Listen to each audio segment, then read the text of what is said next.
Исәнмесез. Безгә нинди мәгълүмат кирәк? Әлбәттә, сез әйтерсез, пиар, реклама өчен кирәк. Сәяси реклама, сәүдә рекламасы. Һәм күңел ачу өчен. Хәзерге яшьләр һәм без үзебез дә инде интернетны ачабыз, берәр кызыклы YouTube каналындагы видео карыйбыз, мәзәкләр карыйбыз, фильм карыйбыз һәм кай вакытта кагаздан укымас өчен ниндидер аудио сөйләгәнне, элек Даренко сөйләгәнне карый идек, тыңлый идек, башкаларын да тыңлап алабыз. Яки атаклы эстрада артистын тыңлап алабыз. Ләкин барыбер иске классик мәгънә бар. Хакыйкать. Четерекле проблемаларны аңларга ярдәм итүче мәгълүмат һәм гыйлем. Менә шундый артта калган кешеләр бу безнең тапшырны карыйдыр. Шуңа күрә әйдәгез, без артта калганнар, бөтенләй динозаврлар, хакыйкатькә ихтияҗы булганнар. Игътибар итик әле бүгенге гәзитләргә, юан гәзитләргә. Ватаным Татарстанның беренче битендә унга бармаган, югалып калмаган дигән мәкалә. Ягъни 9нчы сыйныфны тәмамлаганнан соң 10нчы класска керә алмыйлар. Кайберәүләрне кабул итмиләр, кайберәүләр үзләре бармыйлар. Һәр хәлдә Татарстанда 20,000 кеше тәмамлаганнан соң 9нчы классны инде шуның күпмесе генә 10нчы класска бара. 5-6 меңе.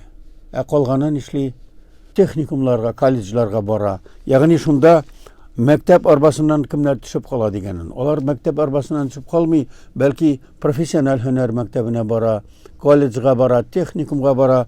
Бер дә фаҗига түгел, ләкин кайберәүләр моңа канәгать түгел икән. Шуңа рәнҗеп әйтүчеләр бар. Шул турыда тәфсилле мәгълүмат бирә Ватаным Татарстан 1 һәм 15 битләрдә. Анда экспертлар сүз Айдар Калимуллин, Казан университетының психология һәм мәгариф институты директоры, һәм Ринат Хайруллин Мамадыштан, башкаларның фикерләре бар. Унга бармаган, югалып калмаган дигән тасвирлау бу бер генә мәгънәле, гади генә төшенчә түгел инде бу. Ләкин мондый хакыйкать, мондый мәгълүмат та кирәктер. Шул ук Ватаным Татарстанның икенче битендә, беренчесендә түгел, беренчесендә 10нчы сыйныфка бара алмаганнар турында проблемалы мәкалә. Икенче битендә Рөстәм Миңнеханов катнашкан бер җыелыш турында. Ул әйтә, Татарстан президенты, эшмәкәр бер вакытта да хөкүмәтне яратмаячак. Хакимиятне дип төзәтеп тәрҗемә итәргә була, әлбәттә. Чыннан да хакимиятне яратмаса да барыбер хакимият кайгыртырга тиеш. Хәтта ул шундый кызыклы фикер әйткән. Гел генә космодром төзергә генә түгел, 3-5 эш урыны булдыручы эшкуарларга да ярдәм кирәк һәм аларның Татарстанга, халыкка файдасы барлыгын әйткән. Гади тема түгел, шуңа күрә моны язганнар, күрәсең инде. Ватаным Татарстанда яңа мөхәррир булган кебек, шәһри Казанда да яңа мөхәррир Радик Сабиров. Нәрсә язганнар монда? Зираттагы агачларны кисәргә ярыймы? Ярый. Бу турыда язарга ярый. Чөнки шәһәрдә дә зиратлар бар, бу авыл күренеше генә түгел, һәм анда бигрәк тә агачларга мөнәсәбәт мөһим. Әлбәттә, Умарта турында да бу язмада бар. Һәм шәһри Казан гадәттә проблемалы әйберләрне шулай ук таба. Фәнис Мутигуллинның безне бүләләр, безне телгәлиләр. Проблема. Ни өчен безне телгәлиләр? Безнең Алтын Урда тарихы да бар, тел мәсьәләсе дә бар. Менә шул турыда аңлата торган публицистик язма бар монда. Шулай ук монда Яшел Үзән районындагы Илдар Шәйхетдинов исемендәге чишмә турында язма бар. Урта диңгез ярында Анталиядә үткәрелгән Сабан туе бар. Ягъни шәһри Казан милли тормышка элекке кебек үк битараф түгел, киң караштан карый. Казанга да кайтып киткәли. Мәдәни җомганың беренче битендә Татарстан президентының китап йортында булуы турында. Әйе, Шәриф Камал музейын тергезеп, анда китап йорты эшләгәннәр һәм анда Луиза Янсуар хәзер анда җитәкче. Рөстәм Миңнеханов бик кызыксыну китереп күрсәтеп килгән һәм мәдәни җомга бу турыда репортаж биргән. Бу санда әлбәттә мин игътибар иттем Альберт Яхин турындагы Ыгы-зыгы дулкынында дигән 6нчы биттәге язмада. Нинди кеше булган, бәлки хәтерләмисез дә. Ул Чаянның редакторы булган, сатирик журналының. Ул татар факультетында кафедра мөдире булган. Һәр вакыт хакыйкатьне якларга тырышкан һәм яклаган. Турысын әйткән. Моның өчен күпме иза чеккән. Хәтта докторлык диссертациясын яклаган вакытта шикаят язганнар. Үзе безнең милләттәшләр бакка язганнар һәм яклаттырмаганнар. Гомере буе шушы туры сүз әйткән кешегә әлбәттә соңгы елларында тынычланып, бер эшкә катышмыйча насыйп була. Аның хатыны әйтә, миңа тере ир кирәк ди, һәм бу ташлый бу көрәшен андагы. Өйдә утырып, ул китаплар, дәреслекләр чыгара, укыта, ләкин тәнкыйть эшләренә катнашмый һәм тагы 18 ел гомер итә. Аның исеме һәм иҗаты һәм тәрбияләгән шәхесләре бар. Альберт Яхин дигән кеше бар иде. Андый кешеләр дә кирәк. Шул уксанда Гариф Ахуновның кызы Наила Ахунова үзенең гомер бәйрәмен үткәрер өчен Арчага кайткан һәм андагы әти-әнисенең йорты белән таныштырган бу язма бар монда. Сез инде әлбәттә әйтерсез, Римзил абый мәдәни җомганы ачкан Шәкүр Карак турында сөйләр дип. Әйе, 8-9 битләрдә Шәкүр Карак һәм аның белән бергә атылган кешеләр, Шәкүр дигән карак булган бит инде, зур атаклы ат карагы, һәм аның унлап дусты, шулай ук зур караклар, һәм аларны яклаучы ул Совет рәисе Фәйзрахман Ярханов, халык тикшерүче Ишимов, халык судьясы Бикмурзиннар атып үтерелгәннәр. 26 елның 17 декабрендә. Менә нинди тарих булган безнең милләттәшләребез турында. Әйе, ачлык, әйле, ләкин булар ышанган, үзләренә инанган караклар, җинаятчылар, ләкин ачлык заманында шулай булган һәм булар профессионал угрылар. Менә нинди генә кешеләребез булган.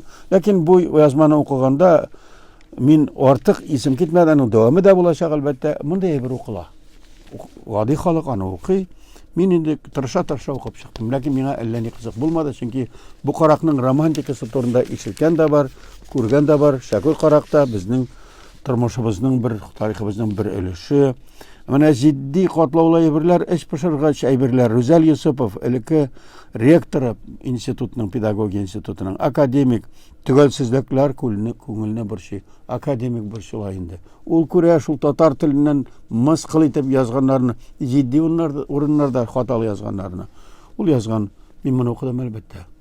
Һәм тагы бер мәгълүмат. Германиядә яшәүче Клаус Шеник вафат булган 64 яшендә. Ул саф татарча сөйләшә торган иде.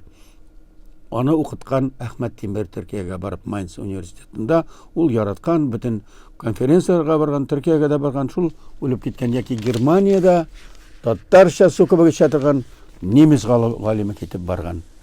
Һәм бу санны кулга алырга мәҗбүр иткән һәм бүген сезнең белән сөйләшергә теләгән мәкалә ул Фасеев кебекләр кирәк дип әйтелгән. Кем ул Фасеев? Камил Фасеев.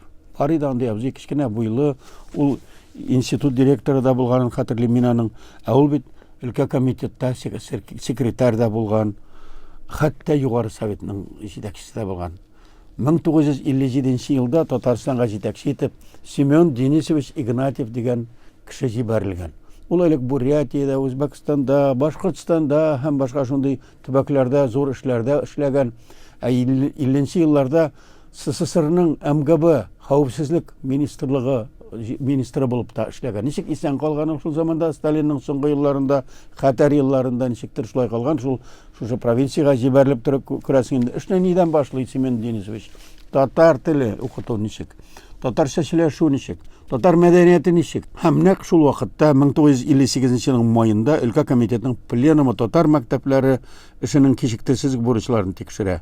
Анда кешеләрнең татар телен оныта башлаулары, хәтта 48 елда балаларның 95% татарча укыган булса, 58 елда 70% укыган. Ягъни анда 20-30%ка кимегәнлеген, Казан шәһәрендә 16% гына татарча укыганына игътибар ителгән, зур чаралар күрелгән. Өлкә комитетның бюро карары булгач, ул инде законнан да өстә дигән сүз инде. Һәм университетка укырга керүчеләр арасында да. Ни өчендер кайберәүләр татарча сөйләшеп русча белмәү аркасында университетка алмау турында да карарлар булган. Нәкъ шул елларда Тукай бүләге дә кертелгән. Бер урыс кешесе килеп Казанга, Татарстанга, татар милләтенең язмышы турында борчылып, аның абруе зур бит. Ул КПСС үзгә комитетында эшләгән кеше, бөтен кеше аны политбюро белә. Шундый эшләр эшли һәм ул күтәрә Камил Фасеевны обком секретаре итеп, аннан соң югары совет рәисе итеп күтәрә, башкаларын да төзәтә һәм 2 ел тулмастан аның үзендә эшкә алалар. Шунда ки, аңа кадәр өлкә комитет секретаре булган, узак еллар эшләгән Зиннәт Муратов шикаят яза үзәк комитетка. Менә шундый милләтчелек барамында татар милләтен күтәрәләр, мәктәпләрне ачтыралар, көчләп татар шауқаталар татарларны һәм мәдәниятне өйрәтәләр, татар мәдәниятне өйрәтәләр дигән шикаят яза һәм килеп тикшерәләр дә бюроның карарын, өлкә комитетының карарын көченнән чыгаралар. Ялгыш диләр. Ничек инде алай кыстап татарчага өйрәтергә ярыймысың инде диләр дә һәм төзәтәләр. Шуннан соң куела. Дөрес шул вакытта күтәрелгән була Игнатьев тарафыннан Фикрәт Табиев, ул университет доцентлыгыннан өлкә комитетына бүлек мөдире итеп алына һәм аннан соң үзе Игнатьев урынына 60 елда кала.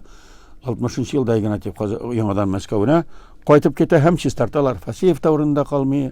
Шуңа күрә әлбәттә өлкә комитетның беренче секретаре яңа куелган Фикрәт Табиев татар теле дигәнгә әллә ни исе китмичә генә мәҗбүр була инде ул. Узак торасы тел түгел инде ул кирәк. Микән инде дип шуңа күрә шундый мөнәсәбәт күрсәтелә һәм төзәтелә бу эш.